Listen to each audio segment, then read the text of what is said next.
Okay. तो सुचिता, आपने वो जेनकिंस इंस्टॉलेशन वगैरह किया है अपने सिस्टम पे? No, I practiced Git okay Jenkins, not yet installed. Okay, ठीक है।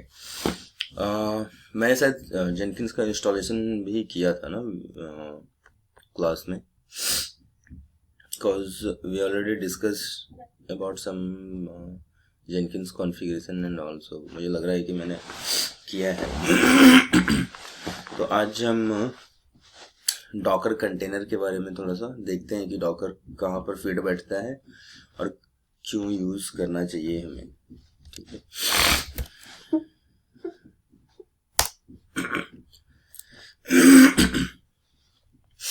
Alright, any idea about Docker? कुछ भी, किसी को भी, क्या है, क्यों यूज़ होना चाहिए, कैसे यूज़ होता है, कोई भी idea? Yes, no, please. No. Okay, ठीक है। Docker is a containerization tool. Mm-hmm. And why we need it?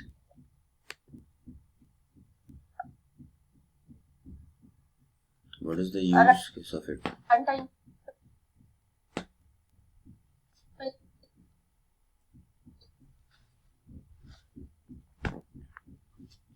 Sorry, your voice is breaking badly. So auto scaling के लिए ये use ऑटो स्केलिंग तो हम अगर EC2 इंस्टेंस में है, ऑटो स्केलिंग तो हम ऑटो स्केलिंग ग्रुप के थ्रू भी कर सकते हैं, है ना, EC2 में।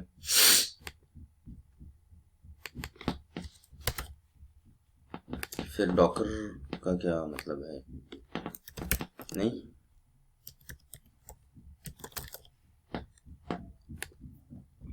right. Docker में ऐसा है कि the container which we will launch will have its own environment and it will be throughout same for all the containers. So through this we will achieve the environment related problems को हम eradicate कर सकते हैं. So it will have its own OS, फिर environment build होता है, then application install होता है उस पे.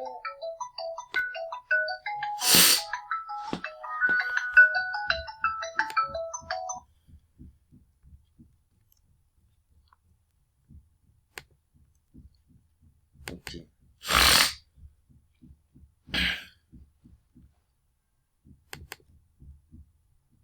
ठीक है। बस मुझे 5 मिनट में मशीन एक्सेसिबल हो जाए।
होता है तो मैं डिस्कस करते हैं। बेसिकली क्या हो रहा है, ये पहले क्या होता था कि अगर आपको कोई एप्लीकेशन चलानी है ना, तो आप क्या करते थे ना कि एक सर्वर लॉन्च करते थे, है ना। सर्वर को मैं EC2 बोलता हूँ यहाँ पे, ठीक है। हम एक सर्वर लॉन्च करते थे और मान लो मेरे पास मेरी जो ऑर्गेनाइजेशन है उसमें एक प्रोडक्ट है, मान लो अमेज़ॉन, ठीक है। अब ये एक प्रोजेक्ट है मेरे पास। इस प्रोडक्ट के लिए मेरे पास एक वेबसाइट भी है ना, मेरी ऑर्गेनाइजेशन की, और मेरी ऑर्गेनाइजेशन की एंड्रॉयड एप्लीकेशन भी है, राइट। और इसके लिए एक iOS एप्लीकेशन भी है ना। तो ये 3 प्रोडक्ट हो गए मेरे लिए, मेरी ऑर्गेनाइजेशन में। तो हम ना वेबसाइट को लेके चलते हैं, पहले हम एप्लीकेशन के बारे में बाद में करेंगे। जब हम वेबसाइट की बात करते हैं तो हमने पहले भी देखा है कि सबसे पहले भी हमने डिस्कस किया था कि कोई भी वेबसाइट होती है तो उसमें फ्रंट एंड होता है, बैक एंड होता है ना। फ्रंट एंड वो होता है जो यूजर्स के साथ इंटरेक्ट करता है, जैसे कि ये एक वेब पेज है ना। तो वेब पेज में जो आपको दिख रहा है login button, sign up button, cart, ये सारी चीज़ें फ्रंट एंड में आपको दिख रही हैं। मतलब वेबसाइट के ऊपर फ्रंट एंड का मतलब क्या हो गया, जो विजुअल है, जो दिख रहा है आपको, ये फ्रंट एंड है ना। जब आप उसमें वो बटन्स को क्लिक करते हो तो वो क्या होता है कि जाता है पीछे और वो किसी बैक एंड एप्लीकेशन के साथ में कम्युनिकेट करता है, राइट। ये बेसिक सा आइडिया हमारे पास है। होता क्या है कि जो बैक एंड होता है वो एक एप्लीकेशन सर्वर होता है ना, और फ्रंट एंड एक डिफरेंट एप्लीकेशन सर्वर होता है। तो बैक एंड के लिए जो एप्लीकेशन सर्वर्स यूज होते हैं वो कुछ भी हो सकता है। मतलब ये डिपेंड्स करता है कि आपकी जो एप्लीकेशन आपके यहाँ पे लिखी गई है वो किस पे लिखी गई है। अगर वो जावा पे लिखी गई है तो बैकएंड का जो एप्लीकेशन सर्वर होगा वो जावा बेस्ड होगा। अगर PHP पे लिखी गई है बैकएंड तो वो PHP बेस्ड होगा, है ना।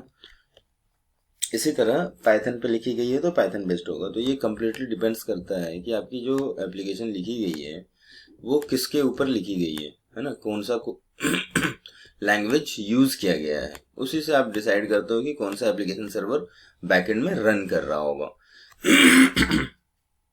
उसी तरह जब हम फ्रंट एंड की बात करते हैं तो फ्रंट एंड में भी हमारा जो एप्लीकेशन सर्वर होता है या तो वो Node.js होगा, है ना, या फिर वो React.js होगा या Angular.js होगा, ठीक है। तो ये सारे ना फ्रंट एंड के एप्लीकेशंस हैं, ठीक है। इसी में ये एक लैंग्वेज भी है नोड और एक तरह का एप्लीकेशन सर्वर भी है। They come with their own application server, ठीक है। जब आप इंस्टॉल करते हो ना सर्विस को, जैसे मान लो अगर मैं बोलूँ कि यार नोड इंस्टॉल कर दो अपने सर्वर पे, तो आप क्या करोगे, नोड जब इंस्टॉल करोगे तो आपके साथ में, उसके साथ में ऑटोमेटिकली एक आप सर्वर भी नोड का इंस्टॉल करोगे अपने साथ में, ठीक है। तो ये बेसिकली प्रोसेस होता है बैकएंड का और फ्रंट एंड का। नाउ अब आप थोड़ा सा इमेजिन करो कि आपके पास ना एक ही सर्वर है ना, या फिर बंच ऑफ सर्वर्स ही हैं, आपके पास कोई भी कंटेनर वगैरह कुछ भी नहीं है ना। यहाँ पे एक सर्वर है, इसी के सर्वर के ऊपर में आपको वेबसाइट चलानी थी और ये सर्वर जो है वो जावा बेस्ड है, ठीक है। आपने क्या किया, जावा इंस्टॉल किया, ठीक है। उसके बाद आपको फ्रंट एंड के लिए मान लो कि आपको अब तो एक ही वेबसाइट है ना और एक ही सर्वर है, तो मुझे उसके ऊपर में एक मान लो Node.js भी इंस्टॉल करना था। मैंने नोड भी इंस्टॉल किया। समहाउ ऐसा हुआ कि मान लो मुझे ना जावा की जो वर्जन्स चलानी थी वो 1.8 चलानी, और नोड का जो वर्जन चलाना था वो 11 चलाना था। कुछ सिनेरियोज ऐसे बने कि जो लाइब्रेरीज मैंने जब इंस्टॉल किया ना, दो एप्लीकेशन आपस में, Node.js किसके लिए यूज होता है? सॉरी, Node.js किसके लिए यूज होता है? ये फ्रंट एंड के लिए, जो आपको पेज दिखता है ना वेबसाइट के ऊपर में, ये जो इस तरह की वेबसाइट्स में पेज दिखता है ना, वो पेज आपका किसी कोई एक सामने के लिए एक अलग से एप्लीकेशन चल रही है जो कि आपको पेज लेके आ रही है पीछे से। अगर मैं आपको एक Amazon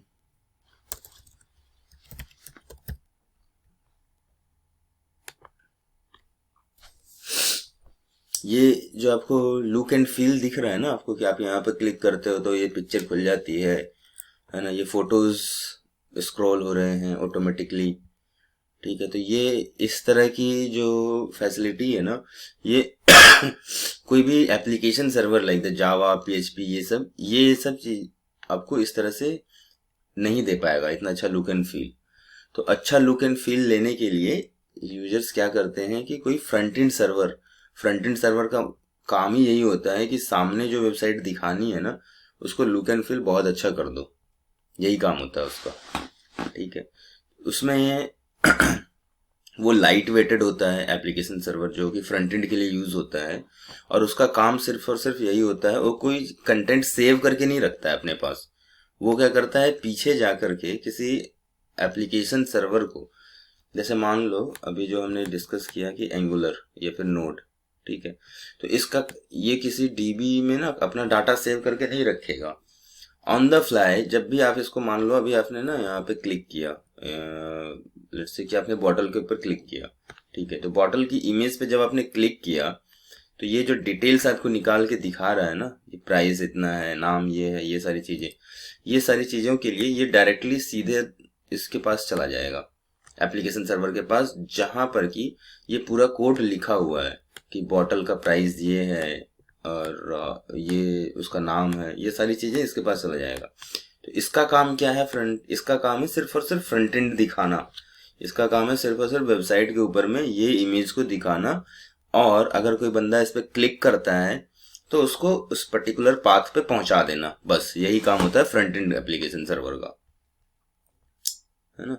back and application server का काम क्या होता है, पूरा का पूरा एक साइकिल, कि अगर मुझे इस बटन पे किसी ने क्लिक कर दिया तो उसके पीछे में, जैसे मान लो जब कोई कोड लिखा जाता है तो उसमें लूप्स लिखे जाते हैं ना, कि अच्छा ठीक है, अगर उसको क्वांटिटी 5 चाहिए यहाँ पर, है ना, तो 5 क्वांटिटी के लिए उसको 5 चीजें मिलनी चाहिए। तो वो सारी पूरी की पूरी प्रोसेस जो है वो front back and application server like the Java, PHP और एनीथिंग, वो ये काम कर देगा, ठीक है। और इनके साथ में बैक एंड एप्लीकेशन के साथ में आपका डीबी कनेक्ट होता है, जहां पर कि यूजर्स का यूजर आईडी, पासवर्ड और कंटेंट, अगर मान लो आपने बॉटल में देखा है इमेज, तो बेसिकली इमेज जो उठ के आ रहा है वो डाटाबेस से आ रहा होगा या किसी स्टोरेज से आ रहा होगा, है ना। तो वो सब चीजें वहां पर स्टोर होती हैं और ये उसके साथ में कम्युनिकेट करते रहता है, कौन, back and application server. Front end का काम है सिर्फ और सिर्फ ऊपर में दिखाना, यहाँ पर देख जो आपको दिखने मिल रहा है, लुक एंड फील आपको आसान दिख रहा है, वो काम है फ्रंट एंड एप्लीकेशन सर्वर का, दैट्स इट, ठीक है। तो अभी हम कहाँ थे, हाँ हाँ, जैसे वेब सर्वर हम एक दूसरे सर्वर पे इंस्टॉल करते हैं और एप्लीकेशन का कोड दूसरे सर्वर पे इंस्टॉल करते हैं, तो ये कौन से सर्वर पे इंस्टॉल करना चाहिए या फिर होता है? देखो बेसिकली क्या होता है कि एक सर्वर है ना, तो आप सारी चीजें वहां पर भी इंस्टॉल कर देते हो। मान लो हम यहाँ पे ना उसको वेब सर्वर को थोड़ी देर के लिए अभी कट कर देते हैं पिक्चर से, ठीक है।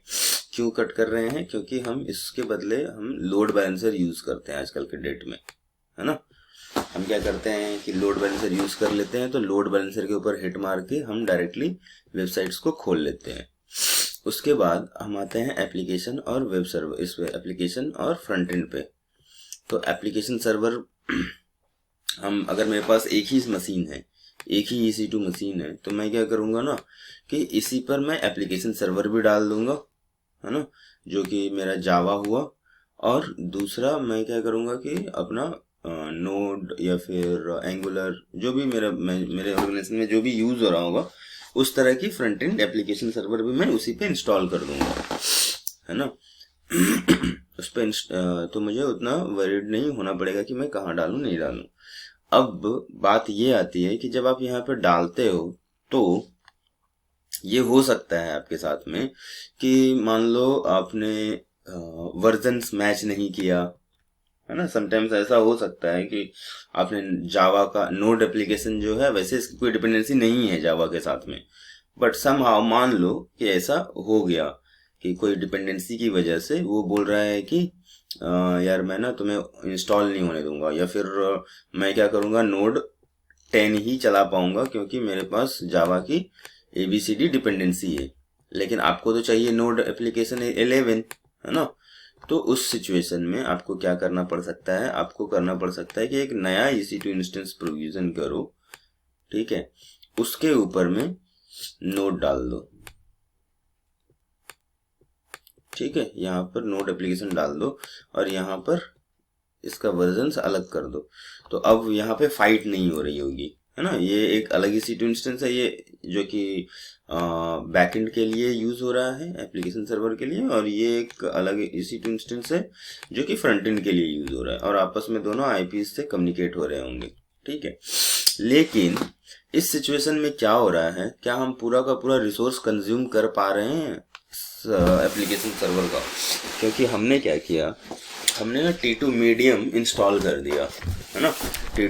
हम गए AWS कंसोल में और हमने T2 मीडियम ले लिया इनसे। हमने बोला कि यार मुझे ना एक फ्रंट एंड सर्वर चाहिए, उसके लिए एक मशीन चाहिए और एक बैक एंड के लिए मशीन चाहिए। हमने क्या किया, 2 GB रैम के साथ में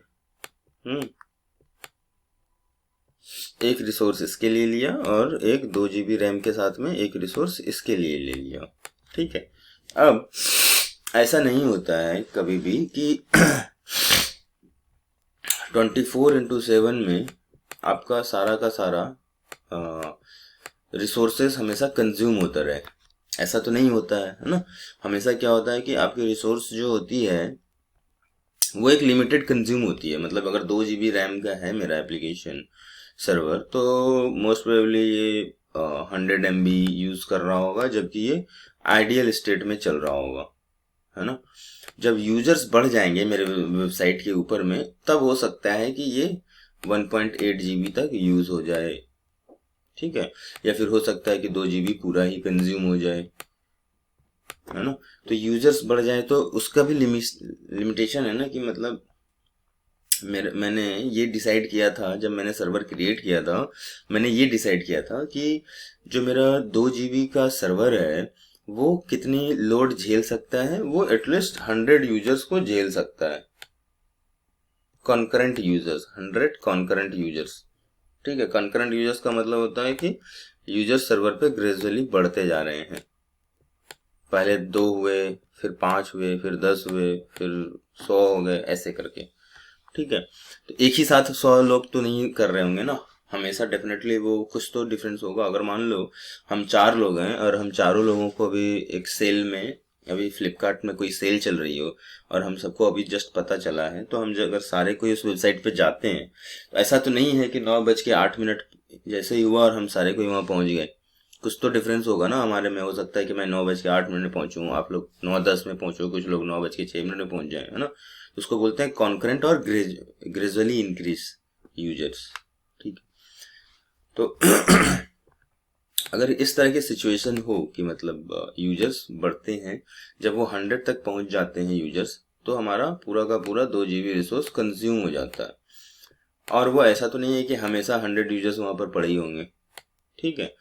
ऐसा भी हो सकता है कि वो यूजर्स बढ़ते हैं फिर कम हो जाते हैं, फिर बढ़ते हैं फिर कम हो जाते हैं। तो उस समय होता क्या है कि जो रिसोर्सेस है, जब वो नहीं होते हैं 100 यूजर्स, है ना, और जब 100 यूजर्स नहीं है तो पूरा का पूरा 2 GB तो कंज्यूम नहीं हो रहा है वहां पे, वो तो ऐसे ही आइडियल में पड़ा हुआ है रिसोर्स।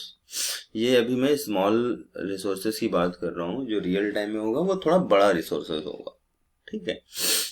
अब यहाँ पर हम कर क्या रहे हैं, यहाँ पर ना हम वेस्ट कर रहे हैं किसको, रिसोर्सेस को, है ना। हमने यहाँ पे मान लो 2 GB का सर्वर तो लॉन्च कर दिया, बट हम उसको कंज्यूम नहीं कर रहे हैं, तो वेस्टेज ऑफ रिसोर्स हो गया यहाँ पे, है ना।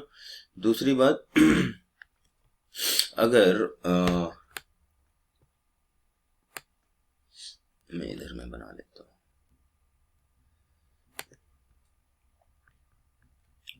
पहला क्या था कंडीशन हमारा कि एप्लीकेशन को हम इंस्टॉल नहीं कर पा रहे थे जस्ट बिकॉज वर्जन्स मिसमैच, है ना। दूसरा हमने क्या देखा कि हम जो चला रहे हैं एप्लीकेशंस, है ना, हम पूरा का पूरा रिसोर्सेज कंज्यूम नहीं कर रहे हैं।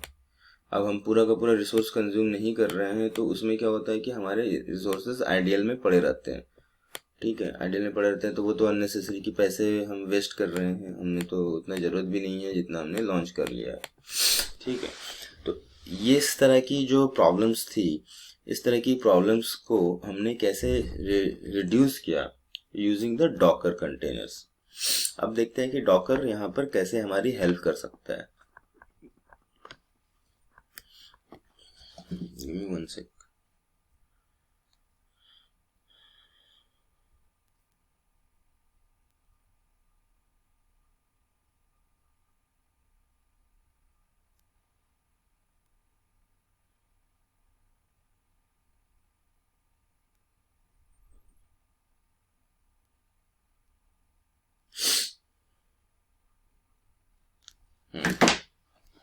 ओके, जब डॉकर आया मार्केट में उस समय हम क्या कर सकते हैं हम ये देख लेते हैं, ठीक है। पहले एक छोटा सा ओवरऑल पिक्चर देखेंगे, फिर हम एक एक करके उसको डिस्कस करेंगे इंटरनली। अब सेम EC2 इंस्टेंस है ना, सेम EC2 इंस्टेंस है, और हमने यहाँ पर क्या किया कि पहले जो एप्लीकेशन हम लोग इंडिविजुअली चला रहे थे इस मशीन के ऊपर में, इंडिविजुअली चलाने का मतलब क्या हुआ कि मेरे पास एक EC2 मशीन है ना, और इस पे मैंने एक, अगर मुझे आपने बोला कि यार जावा इंस्टॉल कर दो रोशन, तो मैंने क्या किया, यम इंस्टॉल जावा, ठीक है। ये हुआ बेस मशीन पे चलाने का तरीका या इंडिविजुअल चलाने का तरीका मशीन के ऊपर में डायरेक्टली, है ना।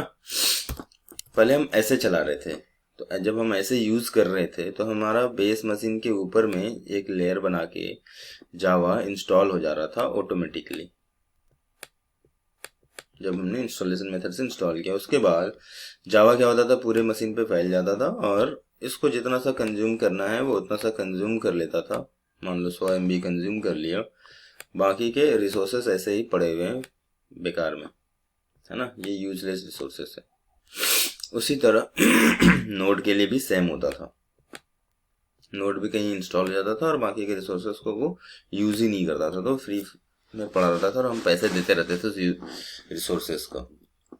यहाँ पे कोई डाउट है किसी को कि हम किस वे में जा रहे हैं, कुछ नहीं समझ आ रहा है?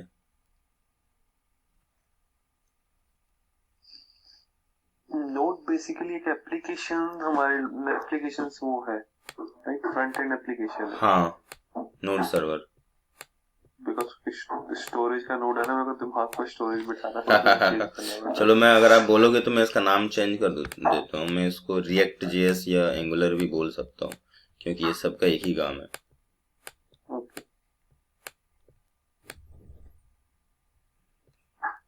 रिएक्ट भी हो सकता है, जैसे कि एक पेटीएम, गूगल पे, है ना, फोन पे है, अलग अलग एप्लीकेशन, लेकिन काम तो हम एक ही करते हैं ना, भीम UPI से पेमेंट करने के लिए। सिमिलरली नोड भी वही काम करेगा, सबका बेसिक कॉन्सेप्ट एक ही है कि मुझे फ्रंट एंड दिखाना है।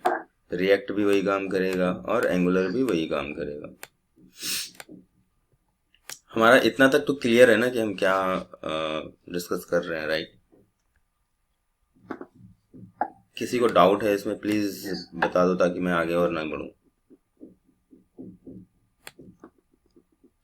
सुचिता, पंकज, क्लियर है हम, राइट? Okay, perfect. अब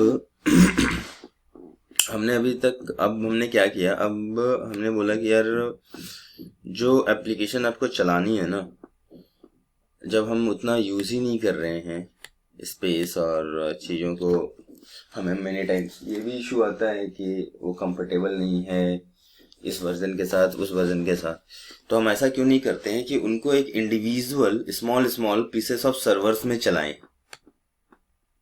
ठीक है, स्मॉल पीसेस ऑफ सर्वर में, है ना। तो जब हम बोलते हैं small pieces of server, that means we are talking about the containers, ठीक है।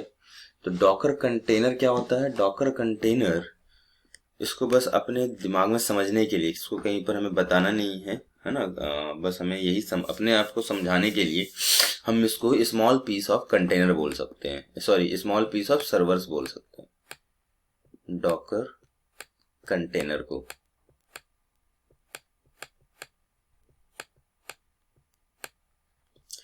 क्यों मैं बोल रहा हूँ small piece of server? Because इसमें ऑपरेटिंग सिस्टम होता है ना। As per your requirement you can choose your operating system. जो भी आपको अपने रिक्वायरमेंट में, मान लो आपको सेंटोस चाहिए, आपको RHEL चाहिए, जो भी चाहिए, अगर विंडोज चाहिए, जो भी एप्लीकेशन को चलाने के लिए ऑपरेटिंग सिस्टम चाहिए, आप वो यूज कर सकते हो। इसकी नेटवर्किंग होती है ना। इसके पास में सैड रिसोर्स होते हैं फॉर स्टोरेज। ये क्या करता है, अपना जो डाटा है वो किसी लोकेशन पे आपके सर्वर पे या लैपटॉप पे स्टोर कर देता है ना। उसके बाद आप इसकी कनेक्टिविटी, इसमें SSH करके अंदर भी घुस सकते हो, इसकी कनेक्टिविटी भी होती है, ठीक है। तो इसीलिए इसको मैं क्या बोलता हूँ, स्मॉल पीस ऑफ सर्वर। जो कंटेनर है वो मेरे लिए एक स्मॉल पीस ऑफ सर्वर है, क्योंकि ये सारी फैसिलिटी इसमें अवेलेबल है। जो भी फैसिलिटी मेरे सर्वर्स में अवेलेबल थी वो सारी फैसिलिटी इसमें अवेलेबल है, बट वे अलग है। हो सकता है कि मेरे EC2 इंस्टेंस में स्टोरेज एक साथ आता था और यहाँ पर ये बंदा किसी के साथ में शेयर कर लेता है स्टोरेज को, ठीक है। कहाँ से शेयर करता है? बेस मशीन के साथ में शेयर करता है। जहां पर भी वो कंटेनर चल रहा होगा वो क्या करेगा, उस मशीन के ऊपर में जो स्टोरेज होगा उसको यूज कर लेगा। मान लो मेरे इस मशीन के ऊपर में ये एक EC2 मशीन है, जो ब्लू कलर का जो नीचे में दिख रहा है आपको, और इसमें 20 GB स्पेस है, ठीक है। उसके बाद इसमें 2 GB का रैम है। ये दोनों चीजें इसमें है। तो जब भी एक कंटेनर मैं यहाँ पे लॉन्च करूंगा तो वो क्या करेगा, वो जो रिसोर्सेस, ये जो चीजें लिस्ट की है हमने, ये सारे रिसोर्सेस वो कहाँ से यूज करेगा, मेरे बेस मशीन से, है ना। ऑन द फ्लाई उसको जितने स्पेस चाहिए होगी वो वहां से उतना स्पेस, अगर उसको 2 GB चाहिए होगा, अब हार्ड डिस्क अगर उसको 1 GB हार्ड डिस्क चाहिए होगा, तो ये सारी चीजें वो यहाँ से यूज कर लेगा मेरे बेस मशीन से। अगर किसी एप्लीकेशन को चलाने के लिए उसको 10 MB रैम चाहिए होगा तो वो ऑन द फ्लाई सिर्फ 10 MB रैम ही यूज करेगा, ठीक है। अगर उसको 1 GB रैम चाहिए होगा तो वो on the fly 1 GB RAM use कर लेगा मेरे बेस मशीन से, ठीक है। तो ये एक अच्छा चीज हो गया हमारे लिए कि हम क्या कर रहे हैं कि यार अब जो मैंने मशीन यूज किया है ना, अब जो मैंने अपना कॉन्सेप्ट चेंज कर लिया EC2 में इंस्टॉल करने का, उसके बदले मैंने क्या किया कि मैंने अपने एक डॉकर कंटेनर में वो सारी एप्लीकेशंस डाल दी और उसको रन कर दिया। तो उस समय क्या हो रहा है कि अब इसी मशीन पे मैं डिफरेंट एप्लीकेशंस चला सकता हूँ, है ना। और दूसरी बात, अगर ऐसा था मेरे साथ सिचुएशन कि नोड का जो एप्लीकेशन था या फिर फ्रंट एंड का जो भी एप्लीकेशन था, उस फ्रंट एंड एप्लीकेशन के लिए अगर मुझे मान लो लिनक्स का वर्जन ABCD चाहिए, ठीक है, मान लो ये CentOS पे चलेगा, है ना, ऐसा इसकी रिक्वायरमेंट है कि इसको CentOS 5 ही चाहिए, और मुझे जो एप्लीकेशन सर्वर चलाना है जावा का, वो मान लो कि ये CentOS 7.5 पे चलेगा या उबंटू पे चल रहा है, ठीक है। तो अलग अलग OS हो गया ना, हमारे लिए दोनों की रिक्वायरमेंट अलग अलग हो गई, right. So since we are running 2 different containers, right, so we can choose here one container is for CentOS and one container for Ubuntu। ये फैसिलिटी हमारे पास अवेलेबल होती है अगर हम डॉकर यूज करते हैं। तो यहाँ पे आप जो देख रहे हो 3 डिफरेंट कंटेनर चल रहा है, तो मेरे पास मैं इतना इंडिपेंडेंट हूँ कि मैं यहाँ पे एक CentOS चला सकता हूँ, एक उबंटू चला सकता हूँ और दूसरा विंडोज भी चला सकता हूँ, वैसे लिनक्स पे नहीं चलती है Windows, but just for example here you can choose any other operating system also. And हर एक को आप एक इंडिविजुअल ऑपरेटिंग सिस्टम दे दिया आपने, तो हर एक के ऊपर में आप क्या कर सकते हो, अलग अलग एप्लीकेशंस इंस्टॉल कर सकते हो। ठीक है, तो ये एक जो कंटेनर चलेगा वो आपको इतने सारे बेनिफिट्स दे सकता है। अब आपका क्वेश्चन होगा कि यार ये कंटेनर जो तुमने चला दिया है डिफरेंट डिफरेंट ऑपरेटिंग सिस्टम के, इसका कर्नल कहाँ से होगा, इसका नेटवर्क कैसे होगा, है ना, कहाँ से ये कम्युनिकेट करेगा बेसिक मशीन के साथ में। तो आओ थोड़ा सा इसका एक आर्किटेक्चर डायग्राम देखते हैं। और दूसरा क्वेश्चन ये भी आ सकता है आपके दिमाग में कि ये तो सेम है वर्चुअल, जो हम वर्चुअलाइजेशन करते हैं, जैसे हम ओरेकल वर्चुअल बॉक्स डाल लेते हैं लैपटॉप में, या फिर VMware डाल लेते हैं लैपटॉप में। आप लोगों ने यूज किया है ये ओरेकल वर्चुअल बॉक्स या VMware? Yes, no please. Use किया ओरेकल बॉक्स। अच्छा, तो बेसिकली ये क्या करते हैं कि ये वर्चुअलाइजेशन कर देते हैं ना आपकी मशीन के ऊपर में, तो आप मल्टीपल ऑपरेटिंग सिस्टम चला सकते हो अपने मशीन पे, है ना, अलग अलग सर्वर्स बना के चला सकते हो। लेकिन हम यहाँ पर क्या कर रहे हैं, हम सर्वर नहीं बना रहे, हम कंटेनर बना रहे हैं जो कि स्मॉल पीस ऑफ सर्वर है, पहला। दूसरा ये कि आप जब कंटेनर चलाते हो तो कंटेनर में क्या करता है, कंटेनर की जो लिनक्स का कर्नल होता है ना, लिनक्स का कर्नल वो ये शेयर कर लेता है। ये अगर बेस में लिनक्स का कर्नल है, मान लो ये वाला एरिया लिनक्स का कर्नल है, तो अगर कोई भी ऑपरेटिंग सिस्टम लिनक्स बेस्ड आएगा तो वो अपना कर्नल लेके नहीं आएगा, है ना। ऑन द फ्लाई वो क्या करेगा, कर्नल यहाँ से शेयर करेगा बेस मशीन से। ठीक है, लिनक्स का कर्नल यहाँ से शेयर करेगा, पहला। दूसरा, जो नेटवर्किंग होगा, अब मान लो मेरी तो रिक्वायरमेंट है कि ये जावा बेस्ड एप्लीकेशन है ना, ये अगर जावा है और ये मेरा मान लो एक डाटाबेस है MySQL, ठीक है, ये एक एप्लीकेशन है AngularJS। अगर मुझे एक वेबसाइट चलानी है तो ये सारे लोग आपस में बात करने चाहिए, है ना, आपस में बात करेंगे तभी ये सारे लोग आपस में डाटा इधर से उधर भेज सकेंगे, ताकि कोई यूज़र अगर मेरे सर्वर पे आया फ्रंट एंड पे, इसने जब लॉगिन किया तो इसको जाना चाहिए पहले कहाँ पर, बैकएंड के एप्लीकेशन सर्वर के पास में, जावा के पास में। फिर जावा क्या करेगा, उसको जो रिलीवेंट डाटा होगा, मान लो बॉटल हम सर्च कर रहे हैं, इसने बॉटल दिखा दिया, जब किसी ने बॉटल पे क्लिक किया तो वो चला गया इसके पास में। फिर जब वो प्राइस पे क्लिक करके बाय करेगा तो वो चीज़ें कहाँ स्टोर हो जाएंगी, DB में जाके स्टोर हो जाएंगे, ताकि वो ट्रांजेक्शन कर पाए, है ना। यही तो फ्लो है ना। तो ये आपस में सारे बात करेंगे, एक ही नेटवर्क में रहेंगे, तभी तो हो पाएगा काम, नहीं तो नहीं हो पाएगा, बात ही नहीं हो पाएगी, राइट। तो ये जो आपस में बात कर रहे हैं तो इनकी आपस में भी नेटवर्किंग होनी चाहिए, है ना। जब नेटवर्किंग होगी तो बेसिक नेटवर्क भी तो होना चाहिए ना, जहाँ पर कि इंटरनेट आ रहा हो। मान लो मेरा लैपटॉप है तो मैं तो अपने लैपटॉप में इंटरनेट कनेक्शन लगाऊंगा ना, मुझे थोड़ी ना पता है कि कंटेनर में कहाँ पर वो प्लगइन है जहाँ कि मैं कंटेनर में इंटरनेट लगाऊंगा, वो चीज़ तो मुझे नहीं पता है। अब कंटेनर क्या करता है कि वो सारी चीज़ें, हमने पहले डिस्कस किया कि कंटेनर सारी चीज़ें मेरे बेस मशीन से शेयर कर रहा है, ठीक है। तो ये जो नेटवर्क है जो कंटेनर शेयर कर रहा है, डेफिनेटली ये भी, इसको भी इंटरनेट यहीं से मिल रहा होगा, मेरे बेस मशीन से ही मिल रहा होगा, ठीक है। तो जो मेथड हम यूज करते हैं टू गेट द इंटरनेट और networking, that method is called bridge network. Bridge network, bridge network का क्या हुआ मतलब, ये बहुत ही सिंपल है। मान लो जैसे यमुना की कोई पुल है दिल्ली के अंदर में, जो कि दिल्ली को और नोएडा को जोड़ती है ना, तभी तो हमारा कम्युनिकेशन बैठ पाता है ना, तभी तो नोएडा वाले दिल्ली जा पाते हैं, नहीं तो दिल्ली वाले नोएडा आ पाते हैं, ठीक है। तो ये किसके थ्रू हो रहा है, ब्रिज के थ्रू हो रहा है। सिमिलरली बेस मशीन के साथ में कंटेनर का कम्युनिकेशन जो होगा वो भी किसी ब्रिज के ऊपर ही होगा, है ना, यहाँ का जो लोकल लैपटॉप का नेटवर्क होगा वही तो कंटेनर में जाएगा ना, तो इसीलिए इस नेटवर्क को बोला जाता है ब्रिज नेटवर्क।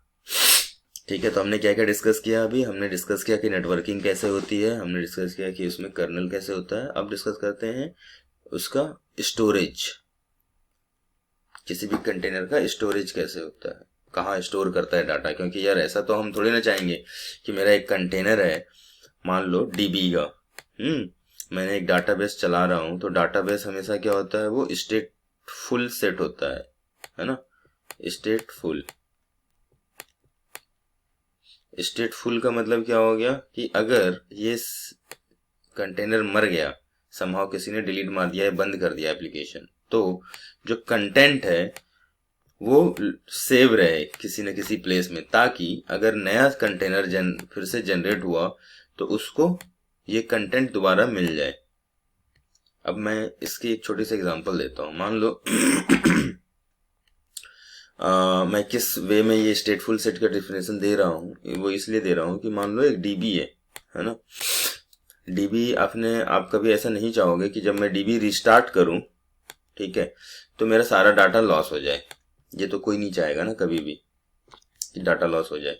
तो डीबी का डाटा आप क्या चाहोगे कि अगर मेरा डाटाबेस सर्वर डाउन हो जाए, है ना, या फिर करप्ट हो जाए, और उसके बाद जब मैं सर्वर को दोबारा से अप करूं, तो वो सारा का सारा डाटा ऑलरेडी पहले से हो, तो मैं जब पाथ चेंज कर दूं कि हाँ तुम्हें इस पाथ से डाटा उठाना है, तो मेरा database automatically up and running रहे विथ ऑल द डाटा, है ना।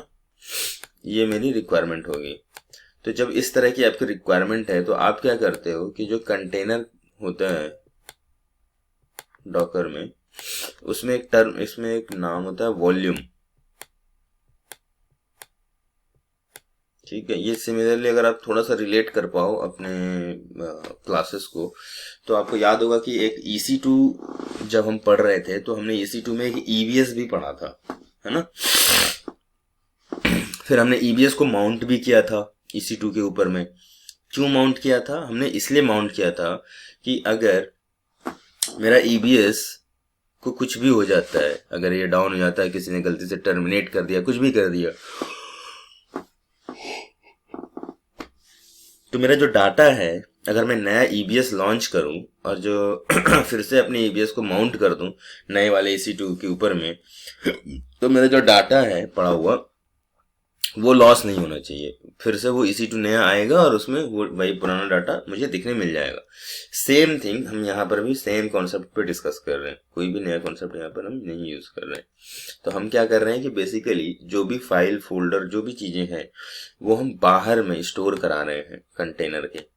ठीक है, जो कहाँ से होगा, यहाँ पर अगर हम ऊपर वाले आर्किटेक्चर डायग्राम में देखें, तो जैसे कि अभी हम देख रहे थे कि नेटवर्क शेयर करता है लोकल से, उसी तरह ये वॉल्यूम्स भी शेयर करता है ना, space, storage space, you can say storage space भी ये शेयर करता है लोकल मशीन के साथ में।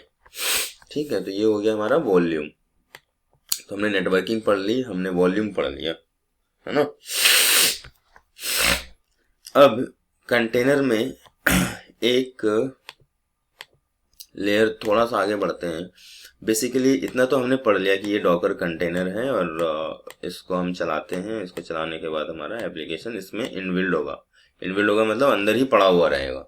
ठीक है, जब हम कंटेनर चलाएंगे तो। लेकिन ये होगा कैसे?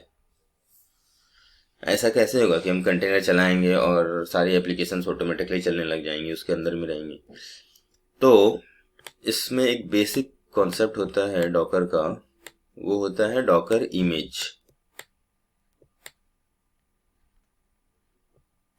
ठीक है, अब डॉकर इमेज को अगर मुझे रिलेट करना है कि मैं अपने आसपास में कहीं पर रिलेट कर पाऊँ समझने के लिए, तो एक सबसे अच्छा एग्जांपल होता है AWS में AMI। ठीक है, जैसे मान लो मुझे अभी एक EC2 इंस्टेंस लॉन्च करना था, तो मैंने क्या किया, मैं यहाँ पे गया, लॉन्च इंस्टेंस करा, यहाँ पर AMI चूज कर ली, है ना। जो भी AMI मैं चूज करूंगा मुझे वो सर्वर मिल जाएगा। ठीक, सिमिलरली आपको जो भी सर्वर चाहिए उसकी आप एक डॉकर इमेज रन करते हो। ठीक है, यहाँ पर आपको वो विजुअल नहीं मिलेगा देखने के लिए कि आप गए और सेलेक्ट किया, सर्वर साइज सेलेक्ट किया और ये सब चीजें कर दी, ऐसा नहीं होगा। आपको क्या करना पड़ेगा, एक AMI या फिर डॉकर इमेज आपको यूज करना पड़ेगा और इसको एग्जीक्यूट करना पड़ेगा बाय यूजिंग डॉकर कमांड। ठीक है, डॉकर रन एक कमांड होती है जिससे कि आप उस AMI को एग्जीक्यूट करते हो। जैसे ही आप एग्जीक्यूट करते हो ना इस AMI को, वो ऑटोमेटिकली एक कंटेनर लॉन्च कर देता है, खुद ब खुद एक कंटेनर लॉन्च कर देगा आपके लिए। ठीक है, जब ये कंटेनर लॉन्च कर देगा तो ये कंटेनर जो हुआ ये आपके लिए, just for your reference and understanding, ये आपके लिए एक EC2 इंस्टेंस बन गया है ना। तभी तो आप इसके अंदर जाके अपनी चीजें एप्लीकेशन चला रहे हो। अगर ये EC2 instance kind of work नहीं बिहेव नहीं करता तो आप इसके अंदर एप्लीकेशन चला ही नहीं पाते, राइट। अब एक लेयर और थोड़ा सा पीछे आते हैं कि अब ये डॉकर इमेज जो है ये कौन देता है और कैसे होता है, कहां से आती है ये डॉकर इमेज। तो डॉकर इमेज है, उसके दो तरीके हैं यूज करने के। पहला, you can create your own custom image.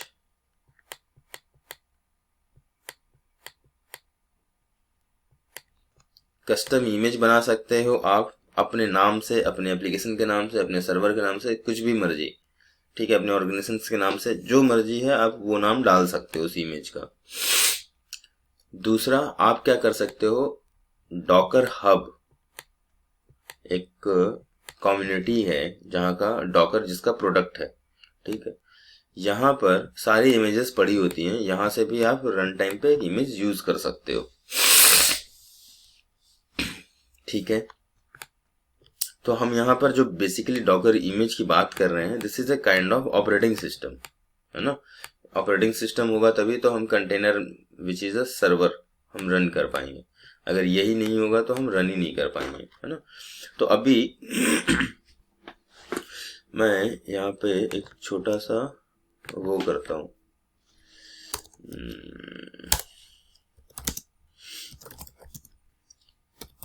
List करता हूँ डॉकर इमेज, डॉकर हब पे दिखाना है।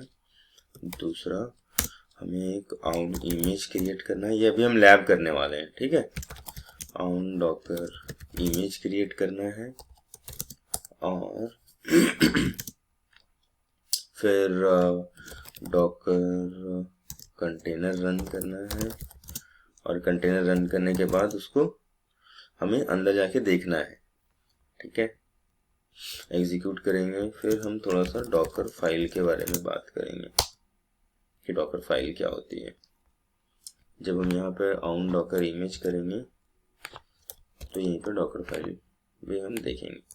ठीक है, अभी तक तो हमने जो भी डिस्कस किया वो सारी चीजें थी हमारी थ्योरी वाली पार्ट, जिसमें कि हम समझना चाह रहे थे कि डॉकर और उसका कंटेनर्स बेसिकली होता क्या है। अब एक हम चल रहे हैं, जाके हम थोड़ा सा लैब करते हैं।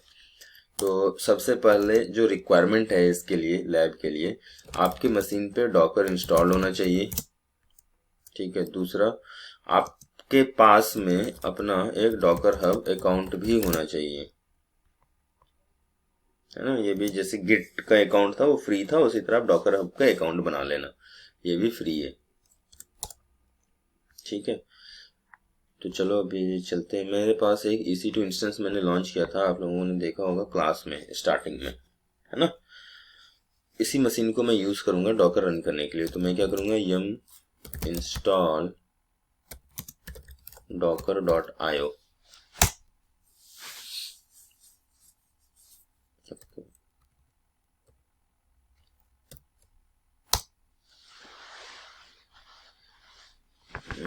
डॉकर डिपेंडेंसी,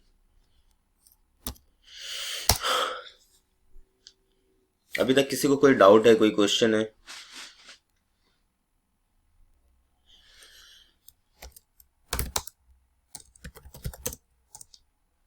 ठीक है, जब डॉकर मैंने इंस्टॉल हो गया तो मैंने बस एक डॉकर कमांड चलाई तो यहाँ से मुझे दिखने लग गया, इसका मतलब कि डॉकर इंस्टॉल हो गया है। ठीक है, अभी अब कुछ बेसिक्स कमांड्स हैं जो मैं एग्जीक्यूट करता जाऊंगा यहाँ पे। जैसे अगर मुझे देखना है कि कितने कंटेनर मेरे इस सर्वर पे चल रहे हैं, तो एक कमांड है डॉकर पीएस, है ना। तो ये बताता है बेसिकली कि कितने कंटेनर तुम्हारे सर्वर पे चल रहे हैं, लेकिन ये बोल रहा है कि तुम्हारा अभी एप्लीकेशन डाउन बंद है। तो मुझे इसको स्टार्ट कर लेना चाहिए, सिस्टम ctl स्टार्ट डॉकर। अच्छा,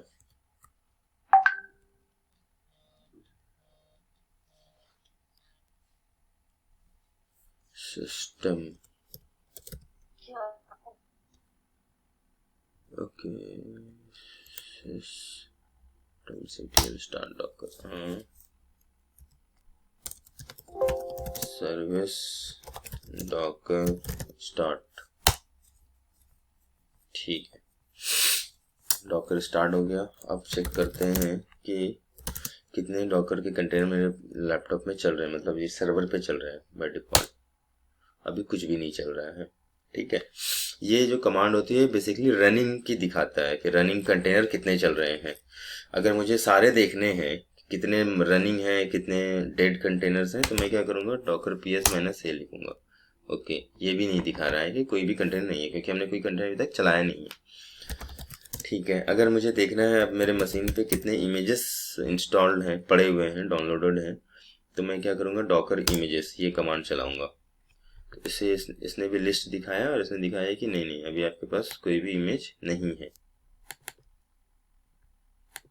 एज ऑफ नाउ कोई भी इमेज नहीं है आपके पास डॉकर की। ठीक है, जब ये दोनों चीज़ें नहीं हैं तो मुझे क्या करना चाहिए, सबसे पहले डॉकर हब पे जाना चाहिए। डॉकर हब, आप लोग इस पे अपना अपना अकाउंट बना लेना, ये बहुत ही सिंपल है। जैसे हमने जीमेल उस पे गिट वाला काम किया था उसी तरह यहाँ भी है। ठीक है, यहाँ पर साइन अप होता है, तो साइन अप में जा करके आप कर लेना। मेरे पास ऑलरेडी साइन इन है, आपको इस बटन पे क्लिक करना पड़ेगा।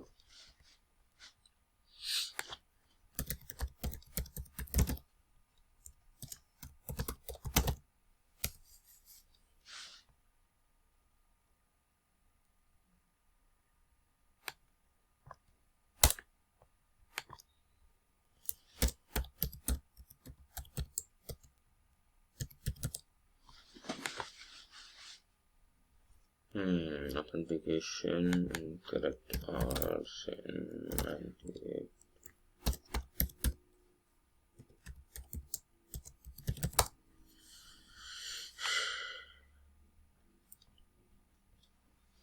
ठीक है, मैं यहाँ पे लॉगिन करा तो इसने मुझे दिखा दिया कि भाई साहब ये आपकी अकाउंट है और इतनी सारी चीज़ें आपके पास पड़ी हुई हैं।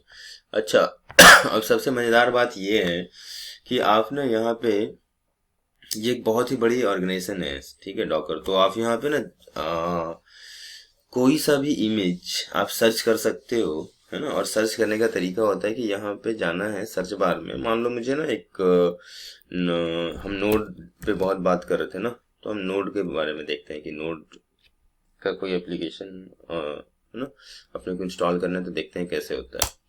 हमने क्या किया, यहाँ पे नोड सर्च किया तो ये ऑफिशियल इमेजेस है। ठीक है, ये इसका Node.js का ऑफिशियल इमेज है इस एप्लीकेशन का। ठीक, और दूसरा आप जब देखोगे तो कुछ लोग अपना इमेज भी बना के यहाँ पे डाल देते हैं, जो कि कस्टम इमेज। मान लो कल सुचिता ने कुछ फिक्स किया और उसकी रिक्वायरमेंट है कि ये वाली पर्टिकुलर लाइब्रेरीज होनी चाहिए, तो उन्होंने क्या किया कि अपनी इमेजेस भी डाल दी यहाँ पे, है ना। तो लोग आपकी इमेज भी डाउनलोड करेंगे अगर उसको उस इमेज की रिक्वायरमेंट है तो। ठीक है, ये कम्प्लीटली डिपेंड करता है कि किसकी बंदे की क्या रिक्वायरमेंट है। और सबसे अच्छी बात ये है कि अगर आप कोई इमेज, मान लो नोड की इमेज हम डाउनलोड करते हैं, चलो हम नोड पे चलते हैं, यहाँ पे क्लिक करते हैं। तो यहाँ पे ना एक कमांड भी दी हुई थी कि आपको अगर एग्जैक्टली चलाना है, जस्ट टू डाउनलोड करना है ना, डाउनलोड करना है, तो क्या कमांड है, डॉकर पुल नोड। आओ यहाँ पे आके इसको लिखते हैं, सेम कमांड को कॉपी पेस्ट कर देते हैं। यहाँ देखो इमेज डाउनलोड होना स्टार्ट हो गई, मतलब हम एक ऑपरेटिंग सिस्टम नोड का डाउनलोड कर रहे हैं, जिसमें कि ऑपरेटिंग सिस्टम मतलब डॉकर इमेज हम डाउनलोड कर रहे हैं जिसमें कि नोड इनबिल्ड है ना, ऑलरेडी इंस्टॉल्ड है इसके अंदर में नोड एप्लीकेशन। फिर हम चलते हैं यहाँ पे, और थोड़ा सा उसको देखते हैं कि इसको अगर मुझे डाउनलोड तो मैंने कर लिया, अब इसको एग्जीक्यूट कैसे करूँगा, रन कैसे करूँगा, और क्या क्या चीज़ें पड़ी हुई हैं इसके अंदर में।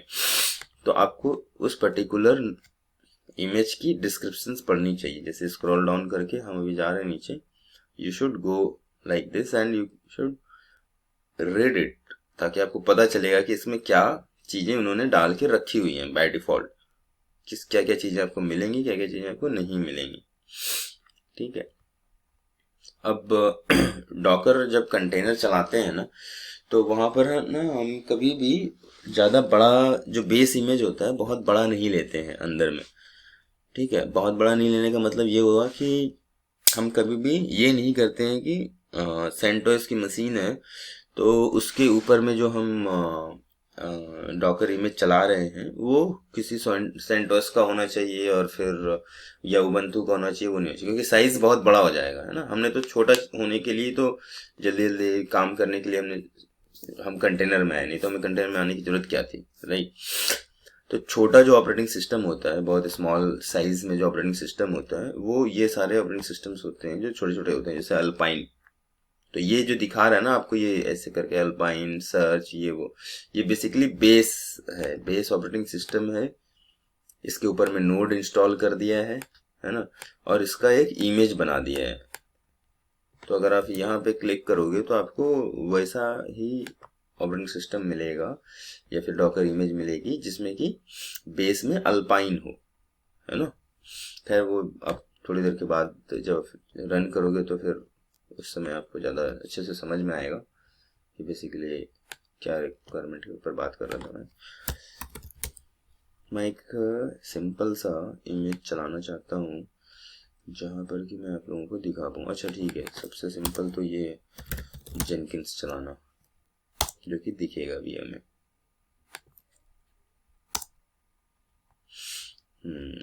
ये है हमारा जेनकिंस।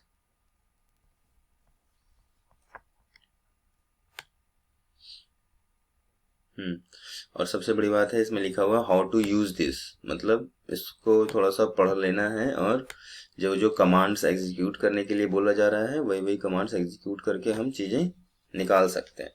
तो चले सबसे आसान काम करते हैं, हम जेनकिंस चलाते हैं यूजिंग जेनकिंस इमेज। ठीक है, हम यहाँ चलते हैं और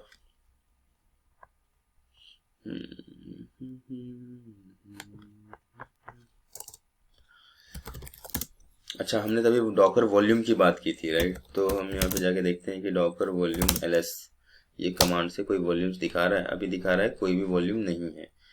तो हम क्या करते हैं, एक वॉल्यूम क्रिएट करते हैं, Docker volume create Jenkins underscore home, इस नाम से CREATE।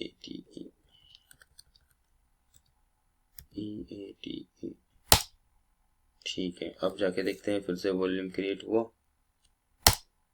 करेक्ट, ये क्रिएट हो गया। अब ये जो दिखा रहा है ड्राइवर लोकल वॉल्यूम का नाम, ये जा कहाँ रहा है, मैं इसको अगर देखना चाहूँ तो मुझे ये कहाँ पर दिखेगा ये फोल्डर। तो एक पाथ होता है var lib Docker volumes, sorry, यहाँ पर आप जाओगे तो यहाँ पे आपको दिखेगा, ये देखो यहाँ पे दिख रहा है ना जेनकिंस होम। ठीक है, अब ये मैंने क्यों किया ये वॉल्यूम्स क्रिएट तो मैं बताऊंगा अभी आप थोड़ी देर मेरे को।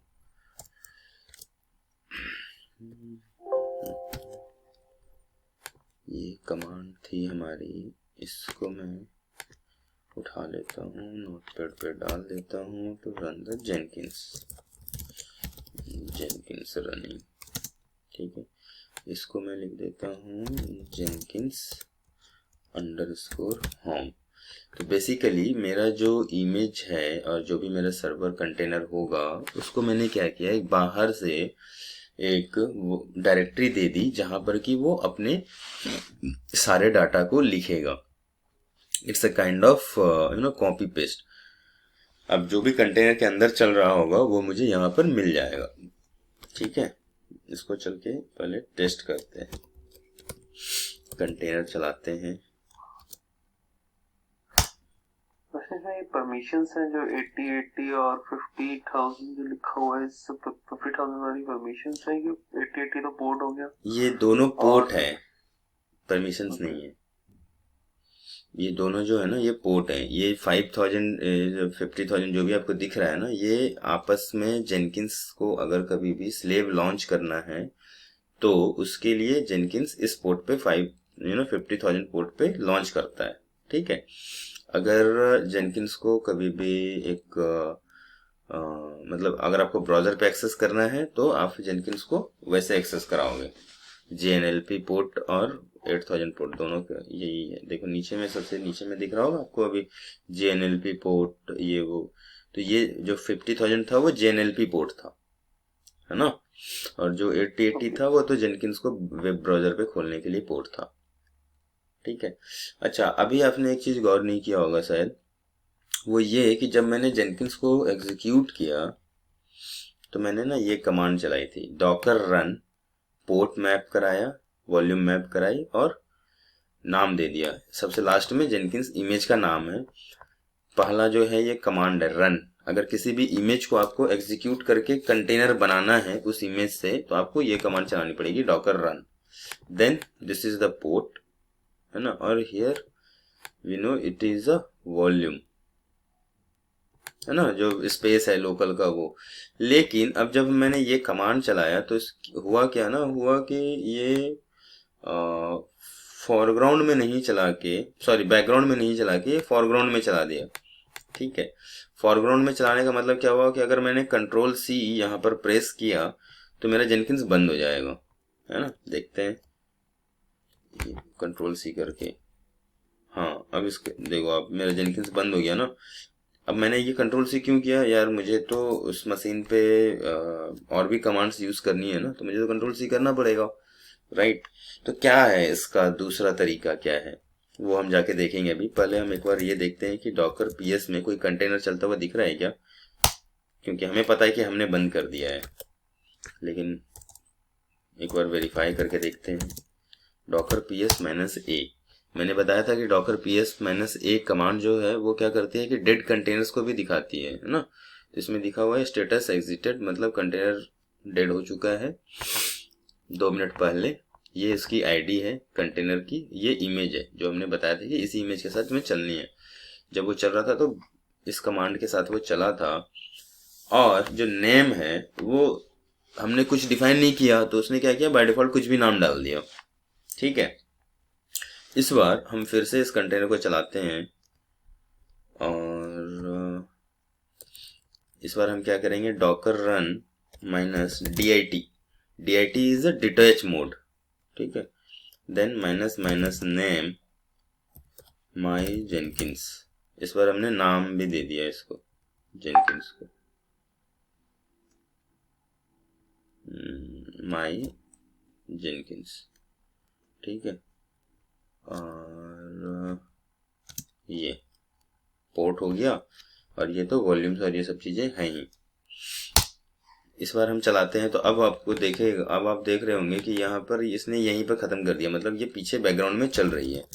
इसको एक बार कमांड से चेक कर लो, डॉकर PS, परफेक्ट कंटेनर चल रहा है मेरा, और कंटेनर का नाम जो है, जो मैंने नाम दिया था माई जेनकिंस। तो यहाँ पर मुझे पता चल गया ना, यहाँ पे तो कुछ भी लिखा हुआ था लविंग फॉर्मेट और कुछ भी, उससे मुझे पता नहीं चल रहा था कि मैं कहाँ पर, मेरा बेसिकली यही जेनकिंस का है कि नहीं है। लेकिन यहाँ पर मुझे अपने एप्लीकेशन के नाम के थ्रू मैं इस कंटेनर को चला रहा हूँ। अब हम चलते हैं इस कंटेनर के अंदर, है ना। तो हम क्या करते हैं, Docker execute -IT, IT is interactive mode, IT and container ID, है ना, या फिर कंटेनर का नाम या कंटेनर ID कुछ भी डाल सकते हो। चलो कंटेनर का नाम हमने डाला है तो कंटेनर का नाम से ट्राई करते हैं कि होता है या नहीं होता है।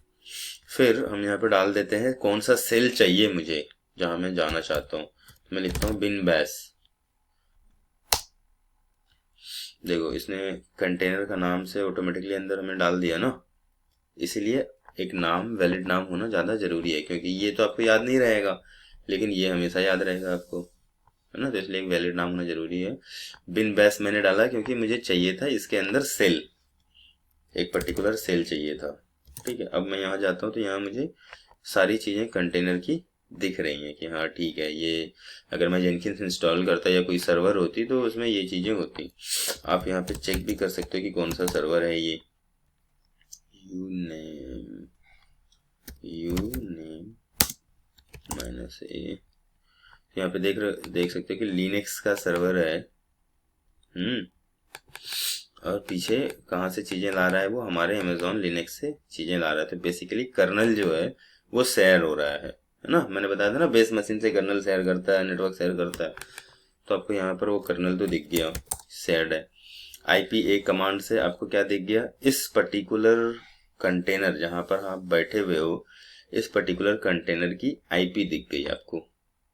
ठीक है, अब आप काम करो। आप अभी आपने यहाँ पर जब कंटेनर चलाया था तो आपने बोला था कि वार जेनकिन होम, वो उसका होम है।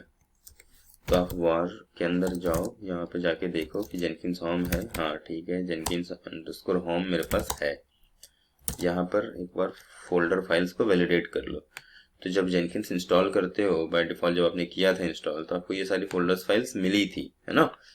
अगर हम किसी भी EC2 और किसी भी चीज़ के बारे में बात नहीं करें तो बेसिक अगर जेनकिन्स हमने जब चलाया था तो हमें ये फाइल फोल्डर्स मिला था। Now what I want is, I don't want to go every time inside the container. That's why what I did, I just mounted a volume outside the container. Okay, so let's go and validate warlib docker volume, and here we have a Jenkins underscore home which we have created manually. Let's see inside the data what is there. Perfect. So जो भी है वहाँ पे Jenkins home को, चूंकि हमने चलाते वक्त में ये माउंट किया था, वो सारी चीजें हमें यहाँ भी एक्सेसिबल है ना। Now what I need is,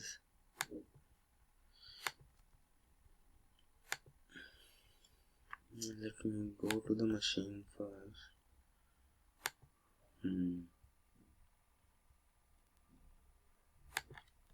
अच्छा, इसको थोड़ा सा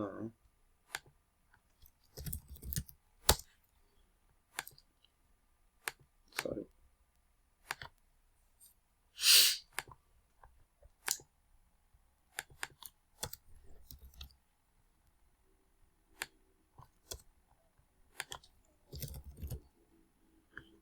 जेनकिन्स, ठीक है। अब चलते हैं, इसको ब्राउज़र पे खोलते हैं।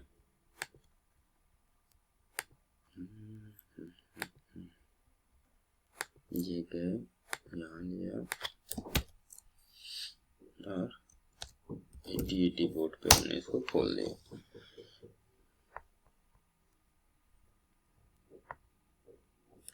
ठीक है, ये तो बाय डिफ़ॉल्ट जेनकिन्स हमें बोलते ही है कि मुझे ये वाला पासवर्ड चाहिए अगर आपको लॉगिन कराना है। तो मुझे कंटेनर के अंदर जाके ढूंढने की ज़रूरत नहीं है, क्योंकि सारी चीज़ें तो मैंने माउंट कर ही रखा है। तो मैं क्या करूँगा, सीक्रेट्स फोल्डर यहाँ पर माउंटेड है, CD सीक्रेट्स,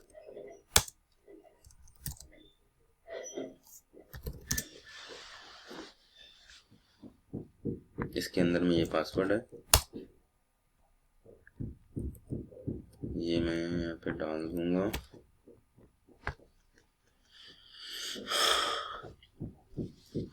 और मेरा जेनकिन्स एक्सेसिबल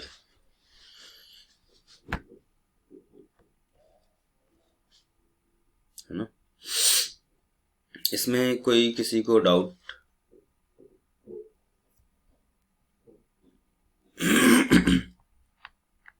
नहीं है, राइट? ओके, परफेक्ट है। तो अभी मैं इनको बेसिकली मार देता हूँ, docker ps। अगर मुझे किल करना है किसी कंटेनर को तो थोड़ा सा बेसिक कमांड्स को भी हम प्रैक्टिस कर लेते हैं। यहाँ पे docker stop my minus jenkins, फिर हम docker ps करेंगे तो जेनकिन्स मर चुका होगा। परफेक्ट। अब किसी कंटेनर को डिलीट करना है तो हम क्या करेंगे, docker rm then container ID या कंटेनर का नाम, ठीक है। डॉकर इमेजेस, तो यहाँ पे मुझे बेस इमेजेस दिख रही है डॉकर्स की, ठीक है। अगर मुझे इसको डिलीट करना है तो कमांड कौन सी होगी, डॉकर rmi रिमूव इमेज होती है ना।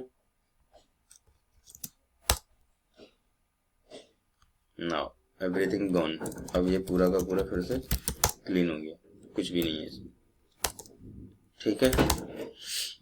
अब हम थोड़ा सा आगे चलते हैं और देखते हैं कि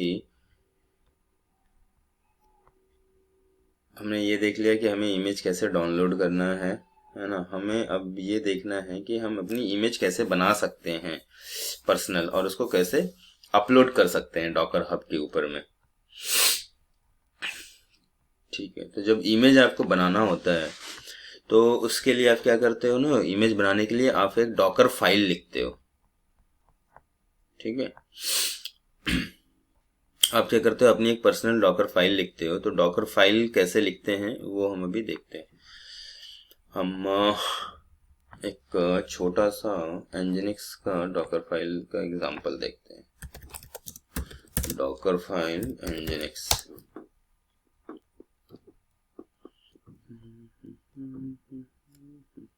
यस।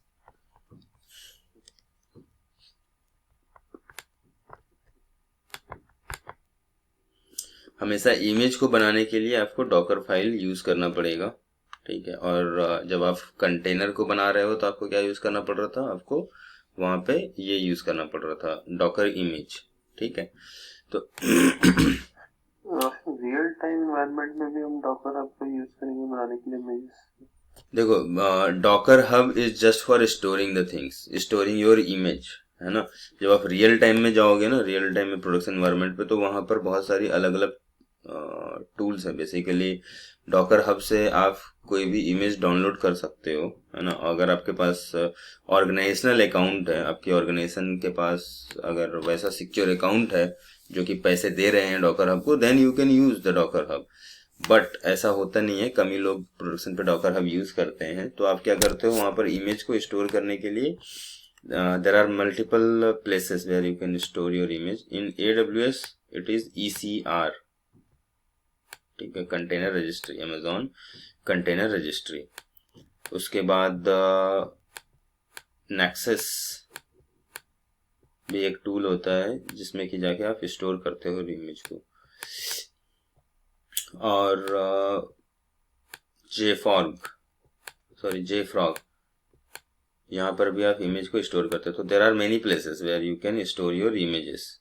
और अब ये कम्प्लीटली डिपेंड करता है कि आपकी ऑर्गेनाइजेशन इनमें से कौन सा यूज कर रही है। बट हम ECR पे भी देखेंगे और नेक्सस में भी देखेंगे, क्योंकि जब हम प्रोजेक्ट करेंगे तो हम देखेंगे कि हमें इमेज को कैसे ECR से डाउनलोड करना है और ECR में अपलोड करना है, क्योंकि ये दोनों सिक्योर वे हैं, ठीक है। तो हम ये वाला करेंगे। अभी मैं पहले वो जरा डिस्कस कर लेता हूँ डॉकर इमेज क्रिएट करने का तरीका, है ना, और कैसे कोई भी डॉकर फाइल को हम लिख सकते हैं। तो अगर मुझे कोई डॉकर फाइल लिखनी है और उससे इमेज बनानी है तो एक बहुत सिंपल तरीका है, मैं लिखूंगा फ्रॉम, और फ्रॉम के बाद मैं लिख दूंगा ऑपरेटिंग सिस्टम का नेम, ठीक है। उसके बाद अगर मैंने यहाँ पर कॉलन लगा के टैग दिया, ठीक है, v1.0, दैट मीन्स कि मैं बोल रहा हूँ कि वर्जन 1.0 इस ऑपरेटिंग सिस्टम का मुझे चाहिए। लाइक क्या मैं बोलना चाह रहा हूँ, मैं ऐसा बोलना चाह रहा हूँ फ्रॉम उबंटू, है ना, 16.04, ठीक है। तो यहाँ पर मैं क्या हो गया, उबंटू ऑपरेटिंग सिस्टम हो गया 16.04, उसका एक पर्टिकुलर वर्जन हो गया। अगर मैंने ये वर्जन नहीं दिया होता, मैंने सिर्फ यही तक दिया होता फ्रॉम उबंटू, तो वो क्या करता है कि जो भी लेटेस्ट इमेज अवेलेबल है डॉकर हब के ऊपर में, ठीक है, वो वहां से डाउनलोड करके ला देता, ठीक है। ये ऑटोमेटिकली वहां से डाउनलोड करके लेटेस्ट इमेज ला देता मेरे लिए। इसीलिए यही डिफरेंस है। हमेशा आपको क्या करना चाहिए, अगर आपको लेटेस्ट नहीं चाहिए तो आपको एक पर्टिकुलर वर्जन यहाँ पे डालना चाहिए। ये तो पहला हो गया। किसी भी डॉकर फाइल का पहला लाइन होगा ये, from operating system then version 1.0। ठीक है। दूसरा, अब मुझे इस ऑपरेटिंग सिस्टम को जब मैं डाउनलोड करूंगा, मतलब ये क्या कर रहा है, डाउनलोड करेगा मेरे लिए। अब मुझे इसके ऊपर में कोई एप्लीकेशन इंस्टॉल भी करनी है ना, तो मैं क्या करूंगा, रन, ये एक वे है किसी भी कमांड को एग्जीक्यूट कराने का। तो रन, अब मुझे करना है यम अपडेट -y। ठीक है, मैंने अपडेट कर दिया। अपडेट करने के बाद मुझे कुछ इंस्टॉल करना था, तो मैं क्या करूँगा, यम अब इंस्टॉल, मान लो गिट चाहिए मुझे इस कंटेनर के अंदर में, मैंने लिख दिया यम इंस्टॉल गिट। ठीक है, तो अब ये दोनों काम ये करेगा पहले लाइन में। उसके बाद मैं ये भी यहाँ पे लिख सकता हूँ कि कौन से यूजर से ये कमांड्स एग्जीक्यूट हो। बाय डिफॉल्ट अगर आप नहीं मेंशन करोगे तो वो रूट ही लेगा। ठीक है, आप अगर चाहते हो कोई स्पेसिफिक यूजर तो you can put like this Jenkins, है ना, या फिर रोशन, या फिर रूट। आप चाहते हो कि 10 लाइन जो है वो रूट से चले, बाकी के 5 लाइन एक पर्टिकुलर यूजर से चले, so you can define like this Jenkins file के अंदर में, सॉरी डॉकर फाइल के अंदर में। उसके बाद अगर मेरी कोई डिपेंडेंसी है कि मैं चाहता हूं कि मेरा जो लोकल का कुछ फोल्डर फाइल है उसको मैं अंदर डाल दूं, जब कंटेनर चले ना तो वो उस ऑटोमेटिकली वो सारी कॉन्फ़िगरेशंस के साथ चले। देखो बेसिकली हमें हमेशा यूज केस ही देखना चाहिए, राइट, कि क्या यूज केस अगर मैं कोई कमांड चला रहा हूँ। तो होता क्या है कि अगर आप कभी अपना कस्टम इमेज बनाना चाहोगे तो आप तो यही चाहोगे ना कि यार मेरे जो कस्टम इमेज का मतलब क्या हुआ कि मेरी कस्टमाइज कॉन्फ़िगरेशंस, है ना, कि अगर मुझे nginx में abcd.com चाहिए तो मैं abcd.com ही वहां पर चाहूंगा कि ऑटोमेटिकली सब कुछ कॉन्फ़िगर होके कॉन्फ़िगरेशंस आए। ऐसा नहीं कि कंटेनर रन हो जाए और फिर मैं मैनुअली चेंज करता रहूं, वो तो नहीं चाहोगे आप। तो उस केस में आप क्या करते हैं कि कॉन्फ़िगरेशन जो होती है फाइल या फिर जो फोल्डर्स कुछ भी होती है उसको आप अंदर डालना चाहते हो ना, कि मतलब कोई भी एप्लीकेशन जब चले तो वो उसके साथ में अप हो, राइट। अपना लोकल का फाइल को अंदर में डालने का तरीका को आप इसको ऐसे यूज कर सकते हो, copy file name then inside the file, जहां पर भी अब ये वाला जो एरिया है लेफ्ट साइड का ये आपके लोकल की बात कर रहा है और ये जो राइट साइड का एरिया है ये आपकी कंटेनर की बात कर रहा है। तो मैं कंटेनर में कहाँ इंस्टॉल करना डालना चाहता हूँ, वार let's say just for example Jenkins home. मैं क्या चाहता हूँ कि मेरा ये फाइलें कुछ भी हैं जो फाइल नेम है ये उठ के जेनकिंस होम में चला जाए एट अ रन टाइम। तो by using this command I can do it. फिर जब मैंने इतना कुछ कर लिया तो मैंने देखा हाँ ठीक है मेरा तो इतना मामला हो गया सेट। अब मुझे इसको जब चलाऊं मैं तो ये चलाते वक्त में किसी पर्टिकुलर कमांड के साथ में एग्जीक्यूट हो तभी तो ये चलेगा, नहीं तो बस ये क्या करेगा एक इमेज बना के रख देगा। इसको मुझे एग्जीक्यूटेबल बनाना है। एग्जीक्यूटेबल बनाने के लिए मुझे लास्ट लाइन में एक एंट्री पॉइंट, एक स्क्रिप्ट डालनी पड़ेगी जिसका नाम होगा एंट्री पॉइंट। ठीक है, एंट्री पॉइंट क्या करेगा, जब भी आपकी ये इमेज कंपाइल होगी, है ना, तो इस स्क्रिप्ट के साथ में कंपाइल हो जाएगी। तो every time what it will do, whenever you are running docker run -detach command, so it will going to execute this particular script। तो मान लो मेरे जेनकिंस चलाने का तरीका है जेनकिंस sh जेनकिंस, ठीक है, ऐसे में मैनुअली जेनकिंस चलाता हूं तो मुझे ये कमांड यहाँ पे डालनी पड़ेगी। अभी इसमें कोई डाउट है, कुछ नहीं समझ आ रहा है, आप लोग प्लीज पूछ लो, ये क्लियर है?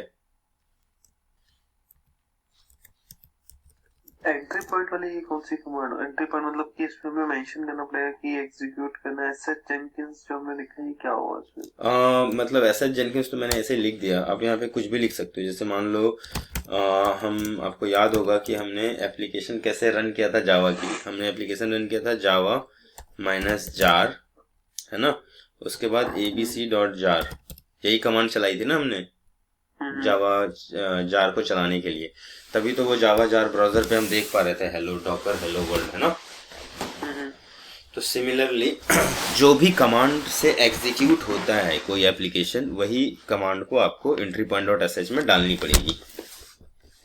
इसका मतलब ये हुआ कि जब आप डॉकर रन कमांड चला रहे हो, डॉकर रन माइनस डिटैच, तो वो जा करके इस कमांड को ढूंढ रहा है और उसको एग्जीक्यूट करके कंटेनर चला रहा है, नहीं तो कंटेनर नहीं चलेगा। इसीलिए जब आप अपना लिखोगे कभी भी डॉकर फाइल, तो आप हमेशा वहां पर एंट्री पॉइंट डॉट sh लिखोगे, ठीक है। और जो पोर्ट अभी आपने देखा था कि बाय डिफॉल्ट वो पोर्ट 80 पे और 50,000 पे दिख रहा था, तो वो पोर्ट को दिखाने के लिए आपको यहाँ पर एक वैल्यू लिखनी पड़ती है, एक्सपोज। इसका मतलब है कि आप चाहते हो कि अपने पर्टिकुलर कंटेनर को किसी पर्टिकुलर पोर्ट के साथ में मैप कर दूं, ठीक है। तो ये जो मैंने आपको बताया, ये कुछ कीवर्ड्स हैं डॉकर फाइल के। आपको ये कीवर्ड्स पता होने चाहिए, तभी आप कोई डॉकर फाइल लिख पाओगे। तो यहाँ पर अभी आप देखो, बेसिकली जो जेनकिंस का डॉकर फाइल जो यहाँ पे लिखा हुआ है, ये कर क्या रहा है? पहला, कोई बताएगा मुझे ये क्या काम कर रहा है ये वाला? पंकज? इमेज पुल करेंगे उससे। करेक्ट, ये बेस इमेज निकाल के ला रहा है। हाँ, उसके बाद ये यहाँ पे क्या हो रहा है?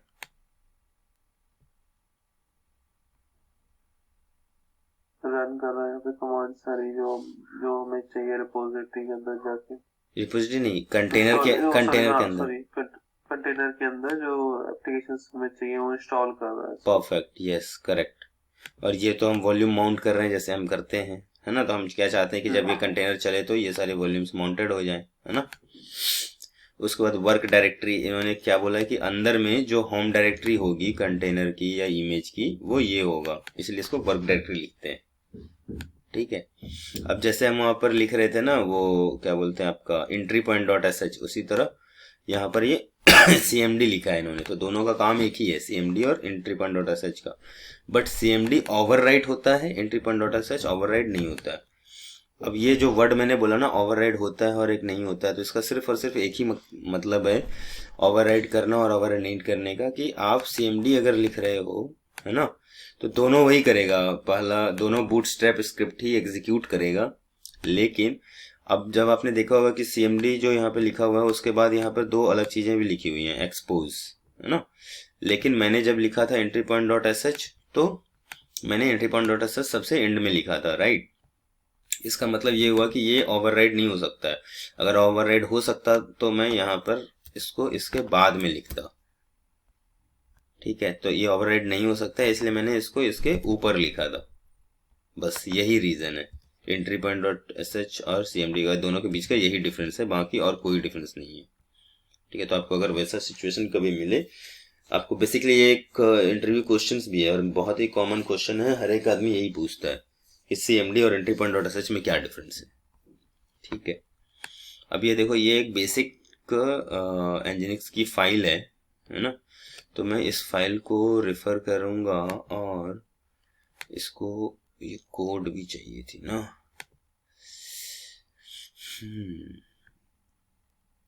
इसने कुछ माउंट किया है क्या? नहीं ना, नहीं किया है, ठीक है। तो मुझे एक इस फाइल को पहले मुझे यहाँ पे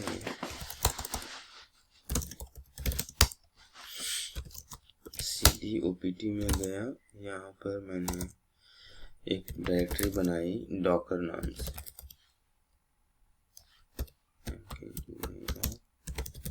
डॉकर, ठीक है।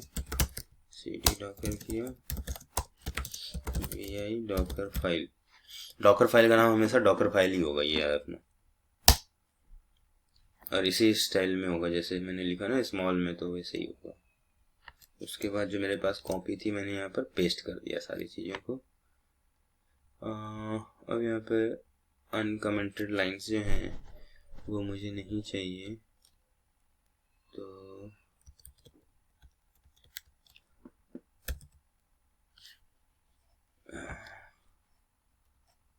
मैं अनकमेंटेड लाइंस को डिलीट कर देता हूँ,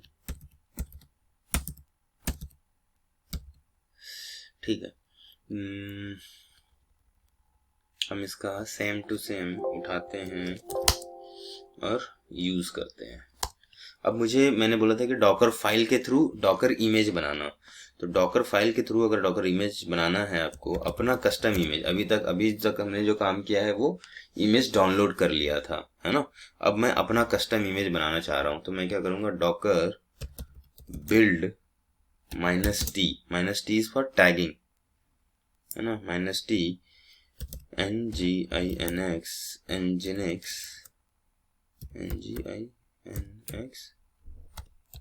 माइन, ये मेरा इमेज का नाम हो जाएगा, मैंने टैग दिया है इसमें, ठीक है। उसके बाद मैं वर्जन भी देता हूँ, वर्जन v1.o डॉट मैंने लास्ट में डॉट क्यों लिखा, लास्ट में मैंने डॉट इसलिए लिखा क्योंकि मेरी डॉकर फाइल इसी फोल्डर में अवेलेबल है, इसीलिए। Okay, pull access denied, repository does not exist, मैं रिक्वायर डॉकर लॉगिन,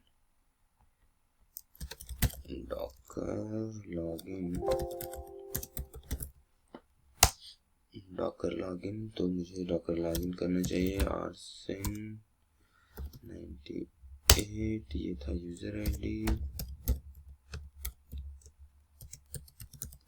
ये था पासवर्ड, फिर से कमांड चलाओ।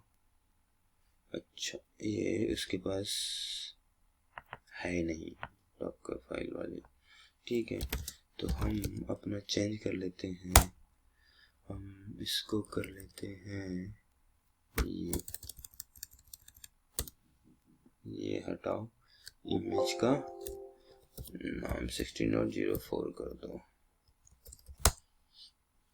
और अब चलाओ, ठीक है। तो पहले देखो, ये पहला लाइन एग्जीक्यूट कर रहा है इसने, है ना। पहला लाइन में इसने क्या किया कि डाउनलोड किया, सेकंड लाइन में इसने ये चलाया, है ना, apt repository add repository found फट गया, ठीक है। somehow ये नहीं चला just because due to some internal issues, but this is the way how we can create our own image, ठीक है। तो आप लोग भी एक बार अपनी इमेज क्रिएट करने का ट्राई करना।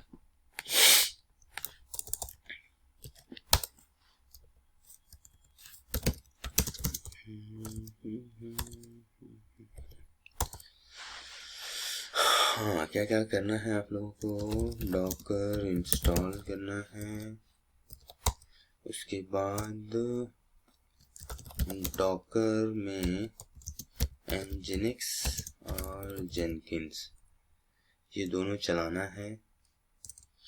जब ये चलाओगे तो ये डिफ़ॉल्ट और ऑफिशियल कुछ भी इमेज के थ्रू चलाओगे। डॉकर nginx और जेनकिंस,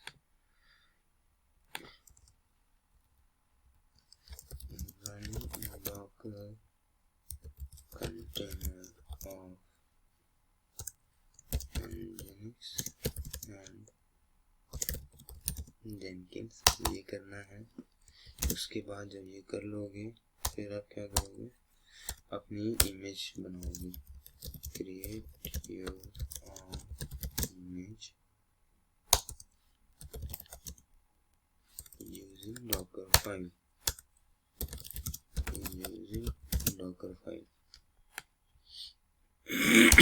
कोई डाउट है इसमें किसी को, आप लोगों में?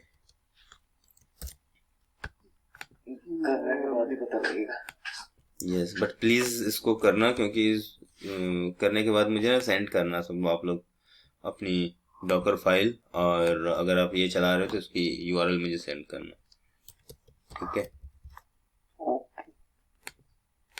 लास्ट टाइम किसी ने जेनकिंस का आप लोगों ने शेयर नहीं किया था यार, आप लोगों ने बनाया भी नहीं। मेरा बन गया, मेरा अभी शेयर करूँ, बना हुआ, मैंने इंस्टेंस चालू किया हुआ।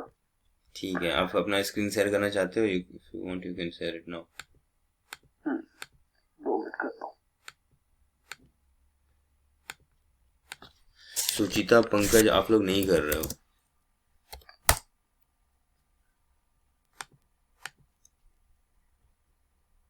फिर बहुत दिक्कत होने वाली है जब एंड ऑफ द क्लास हो जाएगा। अच्छा, सुचिता तो है ही नहीं। जब एंड ऑफ द क्लास हो जाएगा ना, तो उस समय आपको बहुत ज़्यादा दिक्कत आने वाली है।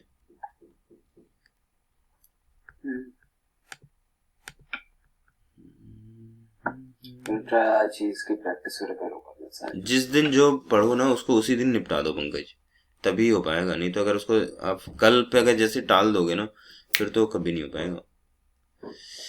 मैं आता हूँ, मुझे 2 मिनट का ब्रेक देना है ना, मैं आ रहा हूँ, इसको पॉज कर देता हूँ। तब तक आप अपनी वो अपलोड देख लो, आप फिर स्क्रीन शेयर कर देना इंद्रजीत आप, ठीक है।